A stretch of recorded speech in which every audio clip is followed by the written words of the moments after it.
నేను దేవుని కుమారుడను, నా తండ్రి ఆత్మయే ఉన్నాడు.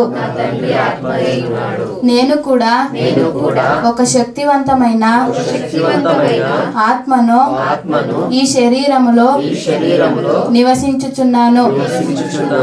నేను పూర్ణ శాంతి గలవాడనై నా తండ్రి వలన కాపాడబడుతున్నాను. నా తండ్రి అయిన దేవుడు ఆయన కుమారుడైన యేసుక్రీస్తు పరిశుద్ధాత్మ సహవాసములో నేను వర్ధిల్లుతున్నాను. నేను ప్రశాంతమైన మనసుతో దేవుని యందు భయభక్తులు కలిగి ఈ జీవిత యాత్రను కొనసాగిస్తున్నాను. ఇప్పటి వరకు నా జీవితాన్ని ఆయన ఎంతో అందంగా అలంకరించాడు. ఇక మీదట కూడా అలంకరిస్తాడు. నేను ఆ పరలోకపు తండ్రి దయ వలన ఎంతో ఆరోగ్యకరమైన స్థితిలో, ఆనందకరమైన స్థితిలో, ఆశీర్వాదకరమైన రక్షణ స్థితిలో నేను దేనికి భయపడను. నా తండ్రి నన్ను విడువడు, ఎడబాయడు. ఆమేన్.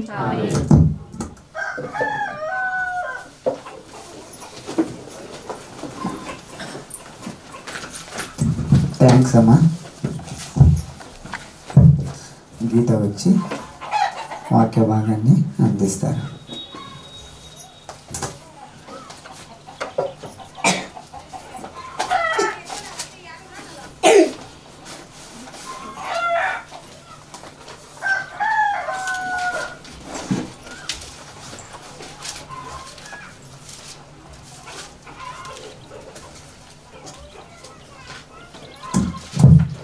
ముందుగా అందరికీ దేవుని మాటలు వినేందుకు ఆసక్తితో తరలి వచ్చినందుకు అందరికీ ప్రభు పేరిట నా హృదయపూర్వకమైన వందనాలు చెల్లిస్తున్నాను. అలాగే దేవాది దేవునికి మనల్ని సజీవ లెక్కలోంచి ఆయన సన్నిధి కాంతులు వెలిగింపచేసిన విధానం బట్టి తండ్రికి కృతజ్ఞతాస్తులు చెల్లిస్తూ ప్రార్థనా పూర్వకంగా మనము దేవుని సహాయాన్ని కోరుతూ మనము కీర్తనలకు వెళ్దాం. ప్రతి ఒక్కరు కళ్ళు మూసుకోండి. ప్రార్థన. పరిశుద్ధుడైన మా ప్రియ పరలోకపు తండ్రి, మీ ఘనమైన అతి శ్రేష్టమైన నామమునకు వేలాది వందనములు ప్రభువా.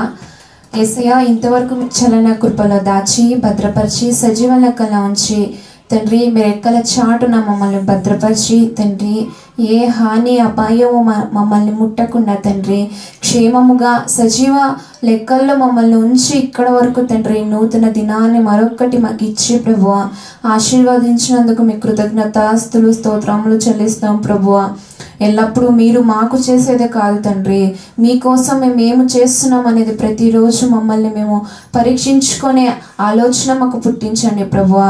అవును తండ్రి, మీ చిత్త ప్రకారంగా మమ్మల్ని తండ్రి చేసి భూలోకంలో తండ్రి మమ్మల్ని ప్రభువా మా తల్లి గర్భంలో తండ్రి మీరు రూపించారు కనుక దానిని తండ్రి మేము గుర్తుపెట్టుకొని తండ్రి మీ చిత్తాన్ని నెరవేర్చే బిడ్డలుగా, మీ ఇష్టాలను తీర్చే బిడ్డలుగా తండ్రి మమ్మల్ని మార్చండి తండ్రి. ఏ లోక ఆశలు వ్యర్థమైన వాటి కొరకు మేము పరిగెత్తకుండా తండ్రి ప్రభువా, ఈ లోకము మాకు శాశ్వతం కాదు అని బైబిల్ సెలవిస్తుంది కనుక తండ్రి దాని వెనుక మేము వెంపర్లాడకుండా తండ్రి ప్రభువా మీ చిత్తం ఏంటో ఎరిగి తండ్రి దాని ప్రకారంగా మేము నడుచుకునేందుకు మా జీవితాలలో వెలుగుని నింపుకునేందుకు మీరు సహాయం చేయమని ప్రార్థిస్తూ తండ్రి ఇగో ప్రభువా నిలువబడి తండ్రి మీ దీనదాసురాలు మాట్లాడుతూ ఉండగా సమయోచితమైన జ్ఞానాన్ని వివేకాన్ని మీరు మెండుగా అనుగ్రహించండి. ముఖ్యంగా మీ పరిశుద్ధాత్మ యొక్క సహాయాన్ని మెండుగా అనుగ్రహించమని ప్రార్థిస్తున్నాను ప్రభువా. తండ్రి అవును తండ్రి, మీ చిత్తానుసారులుగా మమ్మల్ని ఇక్కడ వరకు నడిపించారు గనక ప్రభువా మీకు ఇష్టమైన రీతిగా తండ్రి మేము తండ్రి మాకు కావలసిన అక్షయ ఆహారాన్ని మా ఆత్మలను తృప్తిపరిచి మీ మాటలతో మమ్మల్ని నింపి తండ్రి ఇక్కడ నుంచి వెళ్ళేందుకు మీరు మాకు సహాయం చేయండి, నేర్పించండి, మాకు బోధన చేయమని ప్రార్థిస్తూ తండ్రి మంచి జ్ఞానంతో మమ్మల్ని నడిపించమని ప్రార్థిస్తూ యేసుక్రీస్తు నామములో ఈ ప్రార్థన మనల్ని అడిగి వేడుకొనిచున్నాం మా ప్రియ పరలోకపు తండ్రి. ఆమేన్. ముందుగా మనము కీర్తనలకు వెళ్ళే ముందు న్యాయాధిపతుల గ్రంథంలో ఒక మాట చూసుకున్నట్లయితే, దేవుడు మనల్ని ఎలా ఆయన ప్రతిరోజున ఉదయింప చేస్తున్నాడంటే, న్యాయాధిపతుల గ్రంథము 5వ అధ్యాయము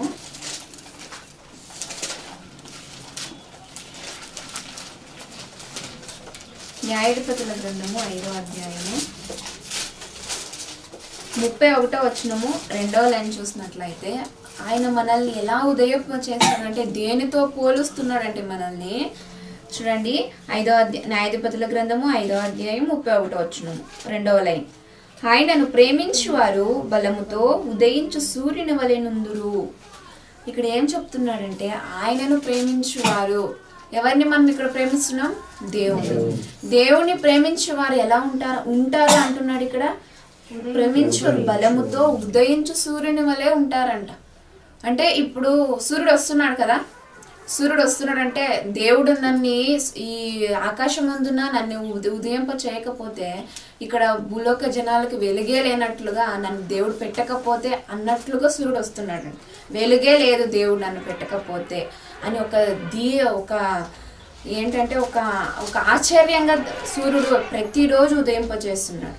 అయితే మనకి ప్రతిరోజు సూర్యుని కనుక చూస్తున్నాం కనుక మనకి కొంత లోకువ, సూర్యుడు అంటే ఎప్పుడో వస్తున్నాడు కదా, రోజు వస్తున్నాడు కదా, ఏంట్లే అన్నట్లుగా. కానీ నన్ను పెట్టకపోతే దేవుడు, నా తండ్రి నన్ను పెట్టకపోతే నేను ఈ లోకానికి వెలుగే లేదు అసలు అన్నట్లుగా సూర్యుడు వస్తున్నాడు. దానితో పోలుస్తున్నాడు మనల్ని. సూర్యుని వలె నుందురు అంటున్నాడు. సూర్యుని వలె మనం ఉండాలి. కీర్తనల గ్రంథం చూస్తున్నాం 36వ అధ్యాయము, దావీదు గారు రచించిన కీర్తన 36వ అధ్యాయము 1వ వచనం, భక్తిహీనుల హృదయంలో అతిక్రమము దేవోక్తి వలె పలుకుచున్నది. ఎలా పలుకుచుందంటే, దేవోక్తి అంటే ఏంటి?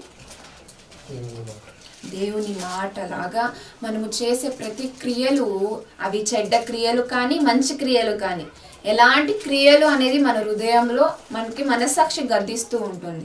ఇప్పుడు ఏదైనా ఒక మంచి ఎవరికైనా సహాయం చేసామనుకోండి, ఒక తృప్తిలాగా మనసు, అవును ఈరోజు నువ్వు ఒకరికి సహాయం చేసావు, ఒక దీన స్థితిలో ఉన్న వారికి నువ్వు సహాయం చేస్తావు అని మన మనస్సాక్షి మనకు మంచి గద్దింపుని ఇస్తూ ఉంటుంది. ఈరోజు నువ్వు మంచి పని చేసావు అన్నట్లుగా. అదే చెడు చేస్తే ఏంటి, ఇంత చెత్త పని నువ్వు చేసావు అయినా గర్విస్తూ ఉన్నావు, ఇంత చెడ్డ పని నువ్వు చేసినా కూడా గర్విస్తూ ఉన్నావు అనేది కూడా గద్దిస్తూ ఉంటుంది.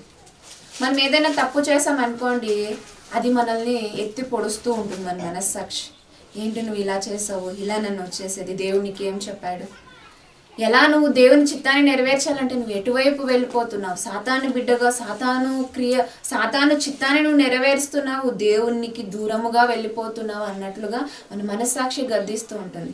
చాలామంది మనస్సాక్షికి లోబడరు, హృదయంలో చెప్తూ ఉంటుంది నువ్వు చేసేది తప్పు అని. కానీ ఆ తప్పుకి, ఆ మనస్సాక్షికి మనం లోబడాలి ప్రియులారా. అలాంటి వారంగా ఉండాలి. అందుకే ఇక్కడ భక్తుడు చెప్తున్నాడు, భక్తిహీనుల హృదయములో అతిక్రమము దేవోక్తి వలె పలుకుచున్నది, వాని దృష్టి ఎదుట దేవుని భయము బొత్తిగా లేదు అంట. అస్సలు భయం ఉందండి లోక జనాలకి? భయమే లేదు. భయం లేదు కాబట్టే ఇంత పాపంలోకి వెళ్ళిపోతున్నారు ఈ ప్రజలు. మనము కూడా ఒకానొక స్థితిలో అలాంటి వారంగా ఉన్నవారమే. కానీ ఆయన చిత్త ప్రకారంగా మనల్ని ఆయన ఎన్నుకొని ఇక్కడ వరకు కూర్చోబెట్టాడంటే ఆయన చిత్తాన్ని మనం నెరవేర్చాలి.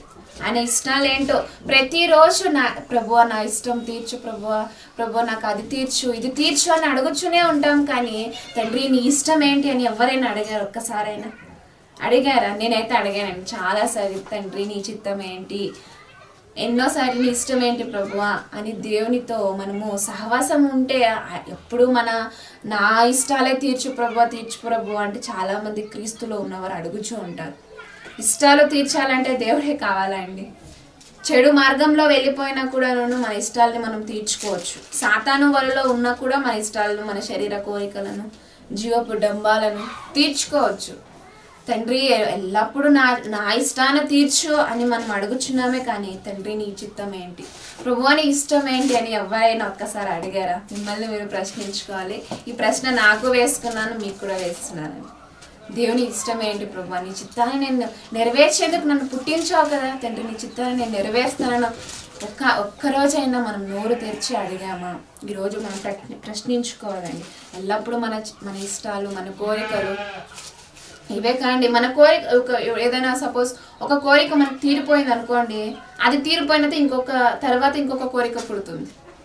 ప్రభా ఈ ఇష్టాన్ని తీర్చండి అని ఇంకొకటి అడుగుతాం. కానీ దేవుని ప్రభా మీరు మీ చిత్త ప్రకారంగా నన్ను పుట్టించుకున్నారు కదా, నీ చిత్తం ఏంటి ప్రభా, నీ పని నేను ఏం చేయాలి? అది ఎటువంటి చిన్న పని అయినా సరే, కేవలం దేవుని పని అంటే బోధించడం మాత్రమేనా? మాట్లాడటం, ఇక్కడ నించుకొని మాట్లాడటం మాత్రమే కాదు. దేవుని పని అంటే ప్రజల కొరకు ప్రార్థించడం, సంఘాల కొరకు ప్రార్థించడం, సహోదరుల కొరకు ప్రార్థించడం, ఇదే కదా దేవుని పని అంటే. కానీ మనమే ప్రార్థించుకోము. వేరే వాళ్ళ గురించి ఎలా ప్రార్థించగలము? మనం ప్రార్థించాలంటేనే మన బద్ధకం ఎక్కువైపోతుంది ఈ రోజుల్లో. వాక్యం చదవరు, ప్రార్థన జీవితాలు ఉండవు, కానీ నటిస్తూ ఉంటారు పైకి. నేను ఒక విశ్వాసిని, ముసుగు వేసుకోగానే విశ్వాసి అన్నట్లు అయిపోతారు. మంచిగా దేవుని భక్తురాలు అని పైవేషము మనుషులు మాత్రం లక్ష్య పెట్టవచ్చు, అంతేకాని దేవుడు ఏమి లక్ష్య పెడతాడు? దేవుడు పైవేషాన్ని లక్ష్య పెట్టాడు. ఆయన హృదయ అంతరంగాలను లక్ష్య పెడతాడంట. నీ హృదయం ఎలా ఉంది? పైకి మాత్రం శుభ్రంగా తలస్నానం చేసేసి మనం ఇక్కడ వచ్చి కూర్చుంటూ ఉంటాం, కానీ నీ హృదయంలో ఏముంది అనేది మాకెవ్వరికి తెలియదు, పక్కన ఉండేవాళ్ళకి కూడా తెలియదు. కానీ నీ హృదయంలో ఉండేది దేవునికి మాత్రమే తెలుసు. నువ్వు ఎలా ఉన్నావు? నువ్వు సోమరిపూర్తిగా ఉన్నావా, లేదంటే బద్ధకంగా ఉన్నావా, లేదంటే దేవుని పని అంటే ఆసక్తితో ఉన్నావా, ఈ లోక ఆశలకు లొంగిపోతున్నావా, లేదంటే ఏదైనా సాతాను వేసే వలల్లో చిక్కుకుంటున్నావా అనేది మనం ప్రశ్నించుకుంటే ఎన్నో వలలో మనం చిక్కుకొని ఉంటామేమో తెలియదు, కానీ దేవునికి తెలుసు. ఆ చిక్కుల నుండి విడిపించు ప్రభు అని మనం అడిగే వారంగా ఉండాలి. ఆ చిక్కుల నుండి బయటకు వస్తే కదండి దేవుని చిత్తాన్ని నెరవేర్చగలము, లేదంటే ఎలా నెరవేర్చగలము మనము? అది వాని దృష్టి ఎదుట వాని ముఖస్థుతి చేయించినది, వాని దోషము, చూడండి 2వ వచనము, వాని దోషము బయలుపడి అసహ్యముగా కనబడే వరకు అది వాని దృష్టి ఎదుట వాని ముఖస్థుతి చేయించినది. ఏదైనా తప్పు చేసామనుకోండి, ఎవ్వరికి తెలియదు, అప్పుడు మనలోనే ఉంటుంది. ఒక్కరు కూడా భార్య ఏదైనా అక్రమ సంబంధం పెట్టుకుంది అనుకోండి, భర్తకు తెలియన్నాళ్ళు, వేరే వాళ్ళకి ఎవరికి తెలియన్నాళ్ళు గర్వంగా ఉంటుందంట. అదే తెలిసిపోయింది అనుకోండి, అప్పుడు కొంచెం భయం అనేది వస్తుంది. బయలుపడిన తర్వాత మాత్రమే వారు తెలుసుకుంటారంట. కానీ హృదయంలో నేను తప్పు చేస్తున్నాను కదా అనేది ఉండదు, గర్వంతో ఉంటారంట. భర్త పట్ల భార్య కానీ, భార్య పట్ల భర్త కానీ, ఇటువంటివి చాలా జరుగుతున్నాయి ఈ ప్రపంచంలో. అలా చూడండి, వాని దృష్టి ఎదుట దేవుని భయము బొత్తిగా లేదు. వాని దోషము బయలుపడి అందరికీ తెలిసిపోయిన తర్వాత సిగ్గుపడతారు. అప్పుడు తెలియకపోయినప్పుడు గర్వంతో ఉంటారు. తెలిసిపోయేంత వరకు అసలు ఆ తప్పే ఎందుకు చేయాలి? వేరే వాళ్ళ దగ్గర మనం ఎందుకు సిగ్గుపడే విధంగా మనం నడుచుకోవాలి? ఏదైనా ఒక తప్పు చేస్తున్నారంటే ముఖ్యంగా దేవుడు చూస్తున్నాడు కదా, దేవుడు నా ముందరంతా ఆవరించి ఉన్నాడు, ఆయన నా పక్కనే ఉన్నాడు అనేది గ్రహించుకుంటే మనం ఏ తప్పు చేయము, ఏ తప్పు కూడా మనం చేయం ప్రియులారా. చూడండి 3వ వచనము, వాని నోటి మాటలు పాపమునకును కపటమునకును ఆస్పదములు. పైకి మాత్రం చక్కగా మాట్లాడేస్తూ ఉంటారు, పైకి మాత్రం బోధనలు చేస్తూ ఉంటారు, మాట్లాడుతూ ఉంటారు, చక్కగా మాట్లాడుతూ ఉంటారు, పాటలు పాడతారు, ప్రార్థనలు చేస్తారు. కానీ నీ ఒక మనస్సులో ఉన్న జీవితాలు, నీ యొక్క ఏకాంత జీవితం ఎలా ఉందో అనేది దేవునికి మాత్రమే తెలిసి ఉంటుంది. మనకి క్రియలు లేకుండా విశ్వాసము, ఎన్ని పాటలు పాడితే ఏముందండి, ఎంత గట్టిగా వాక్యం చెప్పేస్తే ఏముందండి, మన ప్రార్థన జీవితం లేదంటే, దేవునితో సహవాసం లేదు అంటే ఎన్ని ప్రార్థనలు చేసినా అది లభించదు. ఎన్ని పాటలు పాడినా, ఎన్ని వాక్యాలు బోధించినా కూడా క్రియలు లేకుంటే మాత్రము అది మృతమే ప్రియులారా. మనం ఈరోజు ప్రశ్నించుకోవాలి, తండ్రి క్రియలు లేకుండా విశ్వాసము వ్యర్థము, మృతము అంటుంది బైబుల్. అలాంటి వారంగా మనం ఉండకూడదండి. కేవలం మాత్రం పైకి మాత్రం నటిస్తూ దేవుని మాటలు మాట్లాడుతూ లోపన చేసే క్రియలు, చెడ్డ క్రియలు ఉంటాయి చూడండి, అవి సాతానికి. పైకి మాత్రం నేను దేవుని బిడ్డను అని చెప్పుకుంటారు, లోపల మాత్రము మనసు ఏం చెప్తుంది అంటే సాతాను బిడ్డలేము. కేవలం పైకి మాత్రం భ్రమ పుట్టిస్తూ ఉంటుంది దేవుని బిడ్డ అని, కానీ హృదయంలో సాతాను ఉంటాడు, దయ్యపు క్రియలు ఉంటాయి. మనం పరీక్షించుకోవాలి ప్రియులారా. ఇంకొకటి 4వ వచనము, వాడు మంచము మీదనే పాప యోచనను యోచించును. చాలామంది నైట్ పడుకుంటాం కదా, ఫోన్ ఓపెన్ చేస్తారండి నైట్. చాలామంది అలా ఉంటారు, కొద్దిమంది మాత్రమే నేను చెప్తున్నాను. ఫోన్ ఓపెన్ చేసిన తర్వాత ఎన్నెన్నో చెడు అందులో వస్తూ ఉంటుంది. మంచి కూడా ఉంది, చెడు కూడా ఉంది. వినాలనే ఆప్షన్ కూడా ఉంది. ఏది వినాలి, ఏది విడిచిపెట్టాలి, ఏది చూడాలి, ఏది చూడకూడదు అనేది ఉంటుంది. కానీ పడుకున్న తర్వాత చెడ్డ వాటిని చూసేందుకు సమయాన్ని ఎంతో సమయాన్ని గడిపేస్తూ ఉంటారు. అదే ఒక 1 hour వాక్యం వినాలంటే వినరు. ఇంతసేపు ఎవరు వింటారులే, కొంచెం చూస్తారు, మరలా వదిలేస్తారు. ఏదైనా వేరేది వస్తుంది అంటే దానిపైన ఆసక్తి వెళ్ళిపోతూ ఉంటుంది. అలా ఉండకూడదు. మనం మంచం మీద మనం పడుకున్నప్పుడు ఎలా యోచన చేయాలంటే, మనం పడుకున్న తర్వాత చూడండి, అబ్జర్వ్ చేయండి, ఎప్పుడైనా నేనైతే చేశాను. మనం నైట్ ఏది పడుకొని ఏది చూస్తూ ఏది వింటూ మనం పడుకుంటామే, మన మార్నింగ్ మనం లేవగానే ఎంతో సంతృప్తిగా లేస్తాం మనం. అదే ఏదైనా చెడ్డ క్రియలు నువ్వు చేసి పడుకో, చెడ్డ ఆలోచనలే మనకు ఉదయాన్నే లేవగానే వస్తూ ఉంటాయి పిల్లలు. అందుకే మనం మంచం మీద పడుకున్నప్పుడు మనం ఏది చూస్తున్నామో, ఏది వింటున్నామో అనేది మనం గ్రహించుకోవాలి. ఒక వచనం చూసుకున్నట్లయితే యెషయా గ్రంథము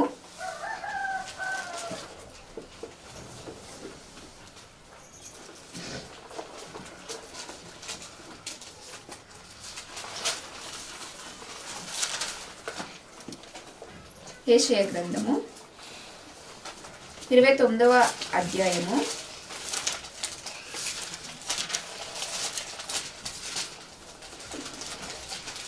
29వ అధ్యాయం 15వ వచనం.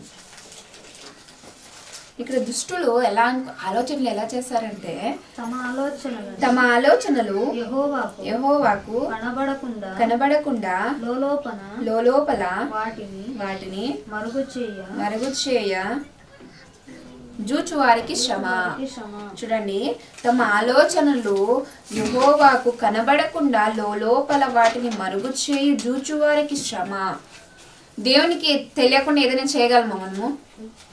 నీ భర్తకు తెలియకుండా నువ్వు చేయొచ్చు, ఇంట్లో అమ్మ నాన్నకు తెలియకుండా నువ్వు చేయొచ్చు, భార్యకు తెలియకుండా నువ్వు చేయొచ్చు, కానీ యెహోవాకు తెలియకుండా నువ్వు చేయగలవా? కానీ అలా అనుకుంటారంట భక్తిహీనులు, వ్యర్థమైన ఆలోచనలు చేసేవారు అలా అనుకుంటారంట. తమ ఆలోచనలు యెహోవాకు కనబడకుండా లోపల వాటిని మరుగు చేయి జూచు వారికి శ్రమ. మమ్మును ఎవరు చూసేదరు మమ్మల్ని ఎవరు చూస్తున్నారు? ఇప్పుడు ఒక రూమ్లోకి వెళ్ళి గడిపెట్టేసి ఏకాంతంగా ఉన్నప్పుడు ఎవరైనా చూసారా మనల్ని? ఇంటిలో వారు ఎవరు చూడరు. అదే దేవునికి ఏదైనా డోర్ కొట్టి లోపల డోర్ తీ అని చెప్పేసి ఏమైనా వస్తాడా దేవుడు? రాడు. నీకు ఆలోచన పుట్టక ముందు ఆయన ఎరిగి ఉంటాడని మన వారం అన్నయ్య ద్వారా మనం నేర్చుకున్నాం కదా. నీ ఆలోచన పుట్టక ముందే దేవుడు నేను ఎరిగి ఉన్నాడు. నువ్వు ఏది ఆలోచన చేస్తావు, ఎలా ఉంటావు, ఎవరు మమ్మల్ని చూచెదరని ఈ భక్తిహీనులు అనుకుంటారంట హృదయంలో. అలాంటి భక్తి మనలో ఉందేమో చూసుకోవాలి, భక్తిహీనత మనలో ఉందేమో చూసుకోవాలండి ప్రియులారా. మమ్మల్ని ఎవరు చూచెదరు, మా పని ఎవరికి తెలియను అనుకొని చీకటిలో శ్రమ, తమ క్రియలు జరిగించు వారికి శ్రమ. చీకటిలోనే జరిగిస్తారు చాలా మంది. చీకటి పడగారు ఎవరు చూసారు, అందరూ పడుకొనేస్తారులే, ఇప్పుడు చేసేస్తే ఏంట్లే అన్నట్లుగా అంటారు. కానీ దేవుడు చూస్తున్నాడు, దేవుడి కెమెరాలు రికార్డ్ అయిపోతుంది అనేది ఎవరు గ్రహించరు. ముఖ్యంగా ఏంటంటే క్రైస్తవంలో ఉన్న వాళ్ళు కూడాను, దేవుని పేరు చెప్పుకుంటూ ఉన్న వాళ్ళు కూడాను చీకటి క్రియలు చేస్తూ ఉన్నారు. లేదనే సాధ్యమే లేదండి. అలాంటి వారు కూడా ఉన్నారు. అలాంటి వారిని గుర్తెరిగి మనము అలాంటి ఏదైనా చీకటి క్రియలు మనలో ఉన్నాయేమో, దేవుడు వెలుగుని ఉదయింప చేస్తాడు, అయినా కూడా చీకటిలోకి ఎందుకు వెళ్ళిపోతున్నారంటే సాతాను విడిచిపెడతాడండి, మనల్ని విడిచిపెట్టాడు. మన ముందు వలలు వేస్తూనే ఉంటాడు. పాపం అనే వలలు వేస్తూనే ఉంటాడు, వ్యభిచారం అనే వల వేస్తూ ఉంటాడు, జారత్వం అనే వల వేస్తూ ఉంటాడు, ఇంకా లోకాశలు లాగడానికి ప్రయత్నిస్తూనే ఉంటాడు. కానీ దేవుని వాక్యాన్ని ఖడ్గము వలె మనం చేత పట్టుకొని ఉంటే ఆ పాపపు వలలు మనం నరికేసుకుంటాం ప్రియులారా. దేనితో నరికేసుకుంటాం మనము? వాక్యం అనే ఖడ్గంతో నరికేసుకుంటామంట. వాక్యం అనే ఖడ్గాన్ని మన హృదయంలో మనం ఉంచుకోవాలి. అలాంటి వారంగా ఉంటే మాత్రమే మనం పాపాలను జయించగలము. లేదంటే ఎలా జయించగలము? మనకు క్రియలు లేక, దేవునితో సహవాసం లేక, దేవుడు అంటే భయం బొత్తిగా లేక ఉంటే మనము పాప క్రియలు జయించగలమా? జయించలేము, అస్సలు జయించలేము ప్రియులారా. మనం చీకటి నుండి ముందుగా మనం బయటికి రావాలి. దేవుడు వెలుగుని ఉదయింప చేస్తాడు అంటుంది వాక్యం. ఉదయింప చేశాడు ఆయన. ఆ వెలుగులోకి మనం రావాలి, ఇంకా చీకటిలోనే మునిగిపోకూడదు. ఇంకొక వచనం చూడండి. హెబ్రీయులకు రాసిన పత్రిక 10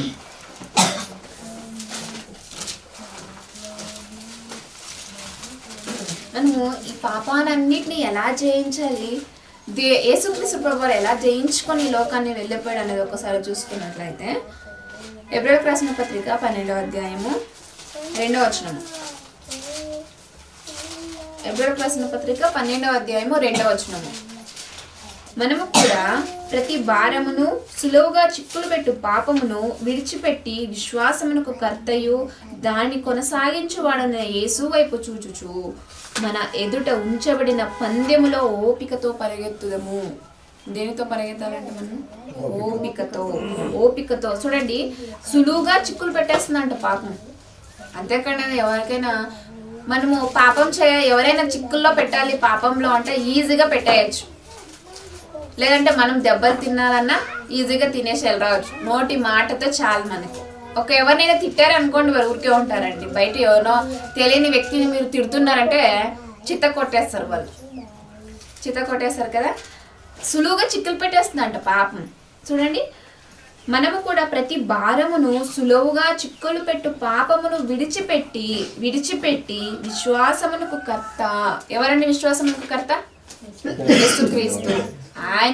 ఆయన వైపు చూచుచు విశ్వాసమునకు కర్తయు దాన్ని కొనసాగించువాడునైనా. కొనసాగిస్తూనే ఉన్నాడండి యేసుక్రీస్తు ప్రభువారు విశ్వాసాన్ని. యేసుక్రీస్తు ప్రభువారి విశ్వాసాన్ని మనలో ఉంచుకుంటే మనము పాపం నుండి విడిచిపెట్టి దూరంగా ఎలా చేస్తాము? చిక్కులు సులువుగా పెట్టేస్తుందంట పాపం. చిక్కులు తొందరగా పెట్టేస్తూ ఉంటుందంట. దానిని విడిచిపెట్టే గుణము యేసుక్రీస్తు యొక్క విశ్వాసాన్ని మనలో ఉంచుకుంటే ఎటువంటి దానినైనా మనం జయించగలము.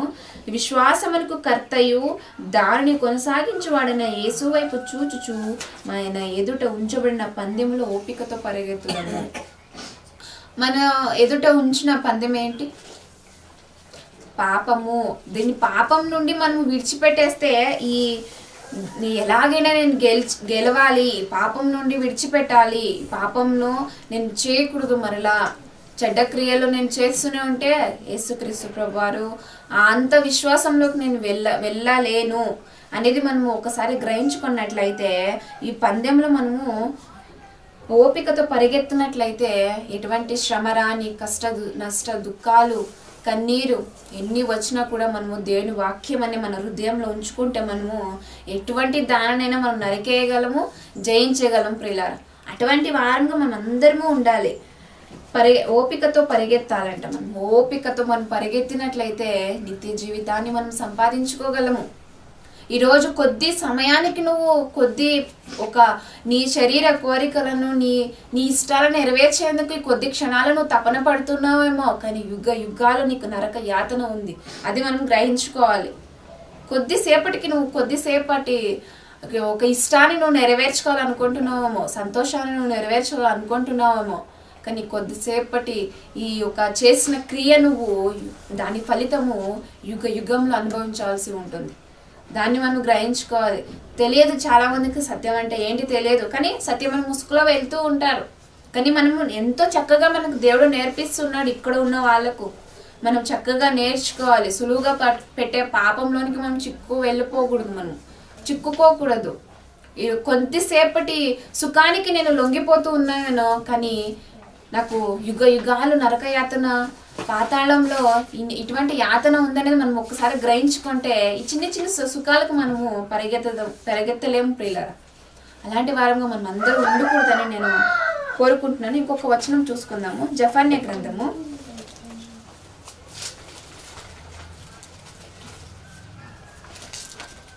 ఇక్కడ ఒక మాట చెప్తాడండి.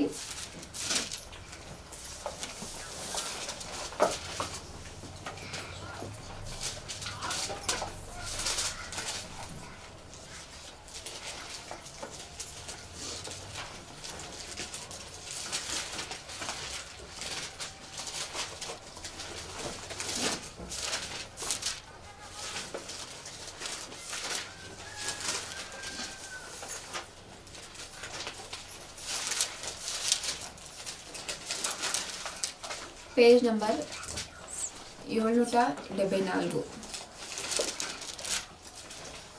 జెఫన్యా గ్రంథము 2వ అధ్యాయము 1వ వచనం. జెఫన్యా ప్రవక్త ఒక మాట చెప్తున్నాడండి. 2వ అధ్యాయము 1వ వచనం తీసారా అందరూ?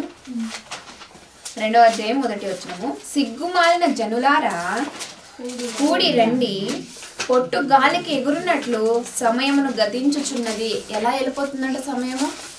పొట్టు గాలు ఎగిరినట్లు సమయం వెళ్ళిపోతుంది అంట. సిగ్గుమాలిన జనులారా ఎవరిని అంటున్నాడండి ఈయన? పాపంలో ఉన్నవారిని కదా. దేవుని వాక్యం మనం నేర్చుకున్నప్పుడు కూడా ఆయన సత్యం అంటే ఏంటి, పాపం అంటే ఏంటి అని మనకు తెలిసినా కూడా మనం పాపంలోనికే వెళ్ళిపోతున్నామంటే వారే కదండి సిగ్గుమాలిన జనాలు, వారే కదా. దేవుని సత్యం అంటే ఏంటి అనేది నీకు తెలుసు, అయినా కూడా నువ్వు పాపంలోకి వెళ్ళిపోతున్నావంటే సిగ్గుమాలిన బ్రతుకులు అయిపోతున్నాయండి చాలా మందికి. అలాంటి బ్రతుకులలో మనం ఉండకూడదు. సిగ్గుమాలిన జనులారా కూడి రండి, పొట్టు గాలికి ఎగురునట్లు సమయము గతించుచున్నది. విధి నిర్ణయము కాకమునుపే, యెహోవా కోపాగ్ని మీ మీదికి రాకమునుపే, మిమ్మును శిక్షించుటకై యెహోవా ఉగ్రత దినము రాకమునుపే కూడి రండి.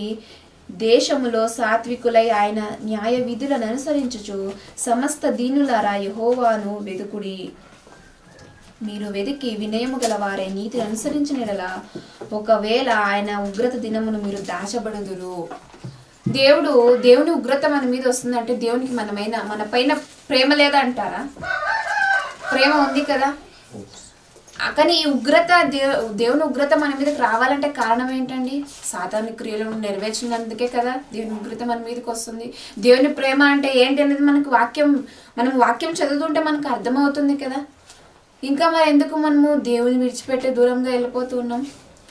ఇప్పుడు మన పిల్లలు మనం చిన్నప్పటి నుండి చాలా పెంచుతాం, చాలా ప్రేమతో వారిని లాలించి ప్రేమించి పెంచుతూ ఉంటాం కదండి. వాళ్ళు మన నుండి దూరం అయిపోతే మనకి ఎంత బాధ కలుగుతుంది, ఎంత బాధ మనకు మిగిల్చి వెళ్ళిపోతారు. అలాంటి వారు ఉన్నారండి చాలామంది ఈ ప్రపంచంలో ఉన్నారు, ఈ దేశంలో, మన గ్రామంలో, ఎన్నో గ్రామంలో అలాంటి వారు ఉన్నారు. తన తల్లిదండ్రులను సన్మానించు అని వాక్యం ఉంది, కానీ సన్మానించారు.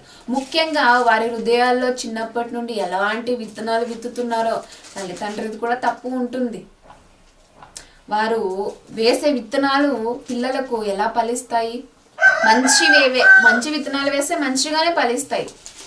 చూడండి, ఒక్కొక్కరు ఒక 1 year 2 years చిన్నపిల్లలకి ఏం నేర్పిస్తారంటే వారిని కొట్టు, వారిని తన్ను, వారిని ఆ మాటను ఈ మాటను అంటూ ఉంటారండి. నేను చూసినట్లుగా అలా చెయ్యి, అలా తిట్టు, ఇలా తిట్టు అంటున్నారు. అలా చెప్పిస్తే వారు ఏం నేర్చుకుంటారండి? చెడునే నేర్చుకుంటారు కదా. ఇప్పుడు తన్ను అని మా అమ్మ చెప్పింది, నేను తన్నాలి అనేది క్రియ వారికి ఒక విత్తనం పడింది కదా. కానీ దేవుని వాక్యం మనకి రోజు విత్తనాలు వేస్తూ ఉంటుంది, మంచి విత్తనాలు వేస్తూ ఉంటుంది. కానీ ఆ మంచి విత్తనాలు మన హృదయాల్లో ఫలించట్లేదు. ఎందుకు ఫలించట్లేదంటే సాతాను మనలో ఉన్నాడేమో మనము గ్రహించుకోవాలి. దేవుని ఉగ్రత మన మీద రాకమునుపే మనము ఆయనను తెలుసుకొని ఆయన వెదికే వారంగా ఉండాలండి. చూడండి, మనం ఇక్కడ చెప్తున్నాడు, వెదికి వినయము గల వారే నీతిని అనుసరించిన ఎడల ఒకవేళ ఆయన ఉగ్రత దినమున మీరు దాచబడుదురు.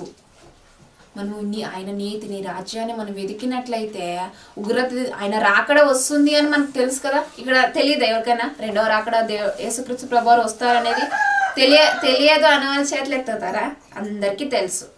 అందరికీ తెలుసు యేసుక్రీస్తు ప్రభువారు రెండవ రాకడలో వస్తున్నాడు, దగ్గరలోనే ఉన్నాడు. ఆయన రాక మునిపే ఇల్లు చక్కబెట్టుకొనుడి, సిద్ధపాటు కలిగి ఉండుడి అని వాక్యం సెలవిస్తుంది. మనందరికీ తెలుసు. అయినా కూడా మనము బద్ధకంతో సోమరితనంతో వస్తాడా ఏంటో లేండి అని మనము ఒక ఆలోచనలో మనం పెట్టుకొని ఉంటే ఆయన ఉగ్రత వచ్చిన దినము మనం ఎలా దాచబడగలము?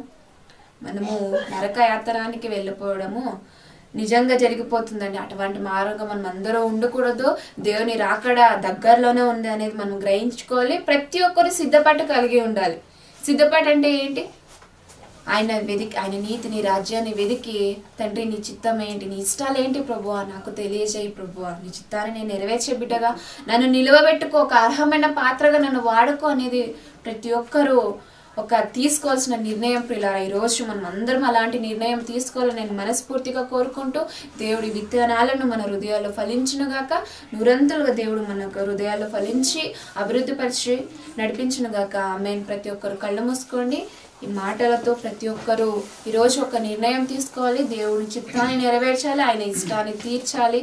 ప్రతి ఒక్క భారము ఈ భారము నా మీద మోపాడని గ్రహించుకున్నట్లయితే ప్రతి ఒక్కరు ఆయన ఇష్టాన్ని తీర్చుదాము. ఆయన కొరకు, ఆయన నీతిని, రాజ్యాన్ని వెతికే వారంగా ఉండి ఆయన చిత్తాన్ని నెరవేర్చుదాము. అటు ధన్యత దేవుడు మనందరికీ అనుగ్రహించునుగాక. నా మాటలకు ముగిస్తున్నాను. కళ్ళు మూసుకొని ప్రార్థన చేసుకున్నాం.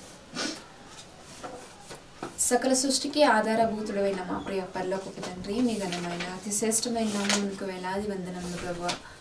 అయితే అవును ప్రభువా, మీ చిత్తమే తండ్రి, మీ చిత్తం ఏంటి, మీ ఇష్టాలు ఏంటి ప్రభువా అనేది మనకి ఈరోజు తండ్రి మీ చిత్తాన్ని నెరవేర్చే బిడ్డలుగా మమ్మల్ని మార్చండి ప్రభువా. ఈరోజు ఇన్ని మాటలు తండ్రి నా నోటి ద్వారా నన్ను వాడుకొని ప్రభువా మీరు మాట్లాడారు ప్రభువా. అందుబట్టి మీకు వందనములు చెల్లిస్తున్నాను ప్రభువా. ఈ మాటలు ప్రతి ఒక్క హృదయాల్లో తండ్రి ఈ మంచి విత్తనాలు ప్రభువా మా హృదయాల్లో తండ్రి ఫలింపచేయండి ప్రభు. అభివృద్ధి పరచండి. మీ వాక్యము తండ్రి వాక్యం అనే ఖడ్గాన్ని మా హృదయంలో ఉంచుకొని విశ్వాసమునకు కర్తయ్యగా యేసుక్రీస్తు వైపు చూచు తండ్రి ప్రభు. ఆయన నిరీక్షణతో తండ్రి మేము ప్రభు ఆయన ఎలా అయితే నిరీక్షణతో ఓర్చుకొని ఎన్ని కష్ట నష్టాలు వచ్చినప్పటికీ తండ్రి మీరున్నారని ఒకే ఒక కారణంతో ప్రభువా నా తండ్రి నన్ను విడువడు ఎడబాయడు అన్నట్లు ఒకే కారణంతో ప్రభువా ఆయన ఈ లోకంలో ఉన్న ప్రతి ఒక్క బాధను కష్టాన్ని తండ్రి ఓర్చుకొని సిలువ యాగాన్ని తండ్రి ఆయన మరచి ప్రభువా ఈ కొద్దిసేపే కదా నాకు అన్నట్లుగా తండ్రి ప్రభు ఆయన నిరీక్షణతో ఓపికతో ఎలా తండ్రి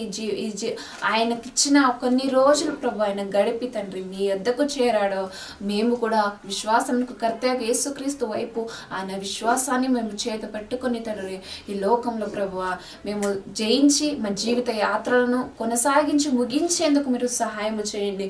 అవును ప్రభువా తండ్రి సిగ్గు మారిన జనులాగా మేము ఉండకూడదు ప్రభువా వాక్యాన్ని తండ్రి మా చేత పట్టుకొని ప్రతి ఒక్కటిని జయించి సాతాను వలలోను తండ్రి వలలు నరికి వేసుకునేందుకు మీరు సహాయం చేయండి ప్రభువా. కేవలం నోటి మాటలతో ప్రభువా మీరు ప్రతి ఒక్కటి సృష్టించిన దేవా తండ్రి మమ్మల్ని జ్ఞాపకం చేసుకోండి. ఇంకా మాకు నేర్పించండి. మీ వాక్యంతో గద్దించి బుద్ధి చెప్పమని ప్రార్థిస్తూ తండ్రి ఇంతవరకు ఇంత అమూల్యమైన మాటలు ప్రభువా మరి మాకు నేర్పించిన విధానం బట్టి మీకు వందనములు చెల్లిస్తూ తండ్రి అటువంటి భక్తిహీనులలో గుంపులో మేము ఉండకుండా ఎంతో మంది తండ్రి మీ కొరకు హతసాక్షులు అయిపోయిన మీ శిష్యులు ప్రభు మీ భక్తులు ప్రభు వాడిని మేము మాదిరిగా చేసుకొని ముఖ్యంగా యేసుక్రీస్తుని మాదిరిగా చేసుకొని ఈ లోకంలో జీవించేందుకు మీరు సహాయం చేయండి. ఇంకా మమ్మల్ని అభివృద్ధి పరచండి ప్రభు. ఈ సంఘాన్ని జ్ఞాపకం చేసుకోండి. సంఘానికి శిరస్సు మీరు కనుక ప్రభు సంఘంతో తండ్రి మరింత ఎక్కువగా మీరు మాట్లాడండి, నడిపించండి, అభివృద్ధి పరచమని ప్రార్థిస్తూ ఎంతమంది అయితే మీ చిత్త ప్రకారంగా తండ్రి ప్రభు మీ రక్షణ మార్గంలోనికి గ్రామంలో కొద్ది మందినైనా తండ్రి మీ వాక్యంతో నడిపించే జ్ఞానాన్ని మాకు పుట్టించి ఇంకా నిలవబెట్టుకోమని అర్హమైన పాత్రగా వాడుకోమని ప్రార్థిస్తూ ఇక్కడ కూడా ప్రతి ఒక్క బిడ్డను మీరు దీవించండి, ఆస్వాదించండి. పర సంబంధమైన ఆశీర్వాదాలతో వారిని నింపండి ప్రభు. మీ వాక్యాన్ని మీ చిత్తాన్ని నెరవేర్చే బిడ్డలుగా మార్చమని ప్రార్థిస్తూ ప్రభు ఇంతవరకు ఇచ్చిన ఈ యొక్క సమయాన్ని బట్టి మీకు వందనములు చెల్లించి ఇచ్చిన అవకాశాన్ని మీకు కృతజ్ఞతాస్తులు స్తోత్రాలు చెల్లిస్తూ మా కొరకే రానే ఉన్న మా ప్రియ రక్షకుడు మీ ప్రియ కుమారుడైన తండ్రి యేసుక్రీస్తుని తండ్రి రెండవ రాకడలోగా మేము సిద్ధపాటు కలిగి ఉండేందుకు మీరు సహాయం చేయండి. యేసుక్రీస్తు ప్రభువారిపేట ప్రార్థన మనలో మిక్కిలి వినయం అడుగుచున్నాం మా ప్రియ పరలోకపు తండ్రి. ఆమేన్. అందరికీ వందనాలు. థాంక్యూ.